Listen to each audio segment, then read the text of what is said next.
ದೇವರಿಗೆ ಸ್ತೋತ್ರ ಮಾಡಿ. See Ephesians 5:20. ಎಫೆಸಿಯ 5:20 ನೋಡಿ. Always give thanks for everything. ಯಾವಾಗಲೂ ಎಲ್ಲ ಕಾರ್ಯಗಳಿಗೋಸ್ಕರ ನಮ್ಮ ಕರ್ತನಿಗೆ ಸ್ತೋತ್ರ ಮಾಡಿರಿ.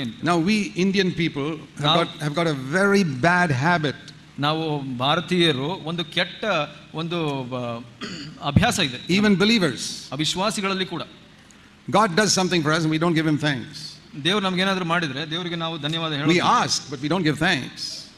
ನಾವು ಕೇಳ್ತೀವಿ ಆದ್ರೆ ಧನ್ಯವಾದ ಹೇಳೋದಿಲ್ಲ. Do you give thanks for all the prayers God has answered?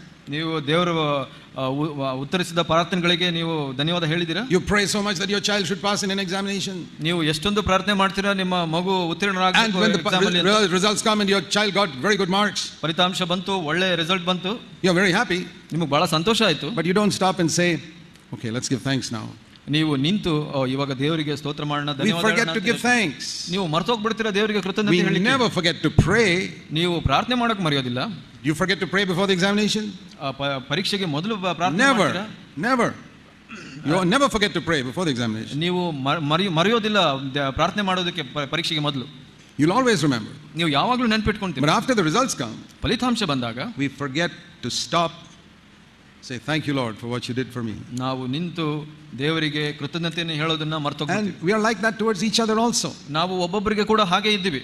People do something for us, we never stop to thank them. ಜನರು ನಮಗಾಗಿ ಏನೋ ಮಾಡ್ತಾರೆ ಆದ್ರೆ ನಿಂತು ನಾವು ಕೃತಜ್ಞತೆ ಹೇಳೋದಿಲ್ಲ. You know why? ಯಾಕೆ ಗೊತ್ತಾ? Because our heart is so evil. ನಮ್ಮ ಹೃದಯ ಅಷ್ಟು ಕೆಟ್ಟದಾಗಿದೆ. We always think everybody must serve me, God must serve me. ನಾವು ಅನ್ಕೊಂತೀವಿ ಎಲ್ಲರೂ ನಮಗೆ ಸೇವೆ ಮಾಡಬೇಕು, ದೇವರು ನಮ್ಮ ಸೇವೆ ಮಾಡಬೇಕು. Because we are so proud. ನಾವು ಅಷ್ಟು ಅಹಂಕಾರಿಗಳು. I often think of an illustration like this. ನಾನು ಒಂದು ಚಿಕ್ಕ ಚಿತ್ರಣವನ್ನು ಹೀಗೆ ಯೋಚನೆ ಮಾಡ್ತೀನಿ. Supposing some big cabinet minister is walking down the road. ನಾನು ದೊಡ್ಡ ಒಬ್ಬ ಮಂತ್ರಿ ಇಲ್ಲಿ ದಾರಿನಲ್ಲಿ ನಡ್ಕೊಂಡು ಹೋಗ್ತಾ ಇರ್ತಾನೆ. And he drops his handkerchief on the ground. ಅವನು ಒಂದು ವಸ್ತ್ರವನ್ನು ಕೆಳಗಡೆ ಬೀಳಿಸ್ಬಿಡ್ತಾನೆ. His secretary will pick it up and give it to him. ಅವರೊಬ್ಬ ಸೆಕ್ರೆಟರಿ ಕೆಲಸ ಆಳು ಇರ್ತಾರೆ, ಅವರು ಎತ್ತು ಕೊಡ್ತಾರೆ. He won't give thanks. ಆತ ನಿಮಗೆ ಅವನಿಗೆ ಕೃತಜ್ಞತೆ ಹೇಳೋದಿಲ್ಲ. He's a big man. ಯಾಕಂದ್ರೆ ಅವನು ದೊಡ್ಡ ಮನುಷ್ಯ. But if a beggar is walking down the road, ಒಬ್ಬ ಭಿಕ್ಷುಕ ದಾರಿನಲ್ಲಿ ನಡ್ಕೊಂಡು ಹೋಗ್ತಾನೆ, he drops something, ಆತನ ವಸ್ತ್ರ ಬೀಳಿಸ್ತಾನೆ, and you pick it up and give it to him. ನೀವು ಹೋಗಿ ಅದನ್ನ ಎತ್ತಿ ಅವನಿಗೆ ಕೊಡ್ತೀರಾ. He'll be so surprised that you, such a big man, picked up that for a beggar. ಅವನಿಗೆ ಬಹಳ ಆಶ್ಚರ್ಯ ಆಗುತ್ತೆ. ನೀವು ದೊಡ್ಡ ಮನುಷ್ಯರು ಹೋಗ್ಬಿಟ್ಟು ಅವನ ವಸ್ತ್ರ ಎತ್ಕೊಟ್ರಲ್ಲ. And he will say thank you so many times. ಅವನು ಬಹಳ ಸಲ ನಿಮಗೆ ಕೃತಜ್ಞತೆ ಹೇಳ್ತಾನೆ. What is the difference between him and the minister? ಅವನಿಗೂ ಆ ಮಂತ್ರಿಗೂ ಏನು ವ್ಯತ್ಯಾಸ? Minister is a big man. ಮಂತ್ರಿ ದೊಡ್ಡ ಮನುಷ್ಯ. Beggar is a small man. ಭಿಕ್ಷುಕ ಚಿಕ್ಕ ಮನುಷ್ಯ. Why don't you give thanks to people who do something for you? ನೀವು ಯಾಕೆ ನಿಮಗೆ ಸೇವೆ ಮಾಡೋರಿಗೆ ನೀವು ಕೃತಜ್ಞತೆ ಹೇಳೋದಿಲ್ಲ? Because you're a big man like a minister. ಒಬ್ಬ ಮಂತ್ರಿಯ ಹಾಗೆ ದೊಡ್ಡ ಮನುಷ್ಯನಾಗಿದ್ದೀಯ. And that is why you get so little from God also. ಅದರಿಂದ ದೇವರಿಂದ ನೀವು ಬಹಳ ಕಡಿಮೆ ಪಡ್ಕೊಳ್ತೀರಿ. If you want to get more from God, ದೇವರಿಂದ ಹೆಚ್ಚು ಪಡ್ಕೊಳ್ಬೇಕು. humble yourself. ನಿಮ್ಮನ್ನು ನೀವು ತಗ್ಗಿಸಿ. Learn to give thanks to God.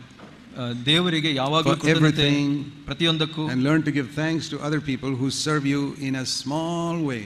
ಬೇರೆ ಜನರು ನಿಮ್ಮ ಚಿಕ್ಕ ಕಾರ್ಯಗಳನ್ನು ನಡೆಸಿಕೊಟ್ರು ಅದಕ್ಕೆ ಕೃತಜ್ಞತರಾಗಿರಿ. I always write letters. ನಾನು ಯಾವಾಗಲೂ ಪತ್ರ ಬರೀತೀನಿ. Those who have done anything for me. ನನಗೆ ಯಾರಾದರೂ ಏನೇ ಮಾಡಿದ್ರು. If anyone has done anything for my children in a far country, I write a letter saying thank you so much for what you did. ನನ್ನ ಮಕ್ಕಳಿಗಾಗಿ ಬೇರೆ ದೇಶದಲ್ಲಿ ಯಾವುದೇ ಒಂದು ಚಿಕ್ಕ ಕಾರ್ಯ ಮಾಡಿದ್ರು ನಾನು ಪತ್ರ ಬರೀತೀನಿ. I always do it.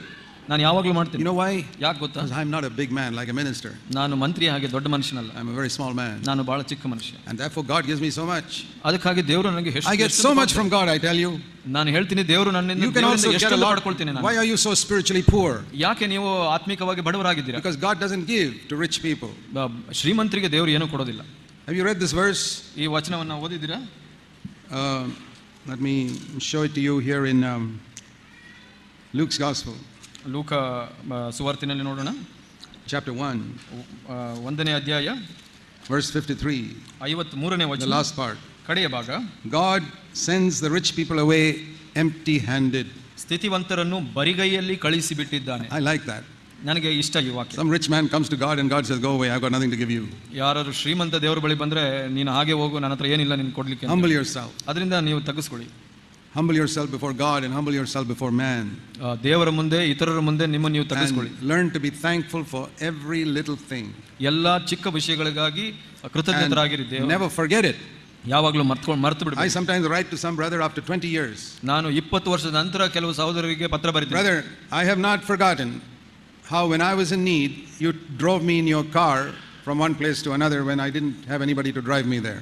ಸಹೋದರನೇ, ಅಂದು 20 ವರ್ಷದ ಮೊದಲು ನನ್ನ ಅವಶ್ಯಕತೆಯಲ್ಲಿ ನನಗೆ ಹೋಗ್ಬೇಕಾದಾಗ ನಿನ್ನ ಕಾರ್ನಲ್ಲಿ ನೀನು ಕರ್ಕೊಂಡು ಹೋದಲ್ಲ, ಅದು ನಾನು I ಮರೆಯೋದಿಲ್ಲ. haven't forgotten it. Thank you very much. ನಾನು ಮರ್ತಿಲ್ಲ, ನಿನಗೆ ಧನ್ಯವಾದಗಳನ್ನು ಹೇಳ್ತೀನಿ. Have you ever thanked anybody for what they did for you 20 years ago? ನೀವು 20 ವರ್ಷದ ಮೊದಲು ಯಾರಾದರೂ ಏನಾದರೂ ಮಾಡಿದ್ರೆ ಅದಕ್ಕಾಗಿ Or for your family? ನಿಮ್ಮ ಕುಟುಂಬಕ್ಕೆ. We are so big. ನಾವು ಅಷ್ಟು ದೊಡ್ಡವರಾಗಿದ್ದೇವೆ. That is the reason we don't get our prayers answered. ಅದರಿಂದ ನಮ್ಮ ಪ್ರಾರ್ಥನೆಗಳಿಗೆ ಉತ್ತರ ಸಿಗೋದಿಲ್ಲ. Humble yourself. ನಿಮ್ಮನ್ನು ನೀವು Become small. ಚಿಕ್ಕವರಾಗಿ. And God, you will never go away empty-handed from God. ದೇವರಿಂದ ನೀವು ಬರಿಗೈಯಲ್ಲಿ ಹೋಗೋದಿಲ್ಲ. You'll get wisdom. ನಿಮಗೆ ಜ್ಞಾನ You ಸಿಗುತ್ತೆ. can ask in faith. ನಿಮಗೆ ನಂಬಿಕೆ ಕೇಳಿದ್ರೆ ಕೊಡ್ತಾರೆ. Let's pray. ಪ್ರಾರ್ಥಿಸೋಣ. Heavenly Father, ಪರಲೋಕ ತಂದೆಯೇ, help us to acquire this wisdom from you. ಈ ಒಂದು ಜ್ಞಾನವನ್ನು ನಿನ್ನಿಂದ ಪಡ್ಕೊಳ್ಳಿಕ್ಕೆ ಸಹಾಯ From a loving Father who rules in heaven. ಈ ಒಂದು ಸರ್ವ ಲೋಕವನ್ನು ನಡೆಸುವಂತ ಪ್ರೀತಿಯ In ತಂದೆ Jesus' name. ಯೇಸುವಿನ ಹೆಸರಿನಲ್ಲಿ. ಆಮೆನ್.